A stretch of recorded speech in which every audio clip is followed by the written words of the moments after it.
இந்த மாதிரி தான் சிங்கப்பூர்லேருந்து ஒரு பெண்மணி அவங்களுக்கு இந்த ஃபில்ஷே கிளிப்புன்னு சொல்லுவோம், அதை யூஸ் பண்ணி ஃபேமிலி பிளானிங் பண்ணியிருந்தாங்க. அவங்களும் இதே மாதிரி எல்லாருமே வந்து ரிஃப்யூஸ் பண்ணியிருந்தாங்க. நாங்கள் பண்ண முடியாது, லேப்ரோஸ்கோபிக்காக பண்ண முடியாதுன்னு சொல்லிட்டு நாங்கள் பண்ணால் சிசேரியன் மாதிரி தான் பண்ணுவோம்னு சொல்லி ரொம்ப பயந்துட்டு தான் என் கூட ஆன்லைன் கன்சல்டேஷனை வந்து டைரெக்டாக ஒரு ஃபியூ டேஸ்லேயே இங்கே வந்துட்டாங்க. வந்து லக்கிலி அவங்களுக்கு எல்லாமே நல்லா இருந்தது. நாங்கள் உடனே அவங்களுக்கு வந்து ரீகனலைசேஷன் சர்ஜரி நான் முடிச்சுட்டு அடுத்த நாள் சேம் டே எந்திரிச்சு அவங்க ஜம்மன் உட்காந்துட்டு அடுத்த நாள் வந்து ஃப்ளைட்டுக்கு போகிறதுக்கு ரெடியாக இருந்தாங்க. நாங்கள் தான் வந்து ஒரு 2 days இருந்துட்டு போங்கன்னு சொன்னோம்.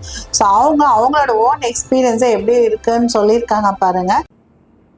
Praise the Lord everyone. My name is Grace. I'm from Singapore. எனக்கு ஒரு டியூபல் பிளாக் இருக்கு. நான் ரொம்ப நாளாக வந்து சிகிச்சை பெறணும் ரொம்ப வாஞ்சியாக இருந்தேன். But I have no way. நான் ரொம்ப நாளாக ப்ரே பண்ணிக்கிட்டு இருந்தேன்.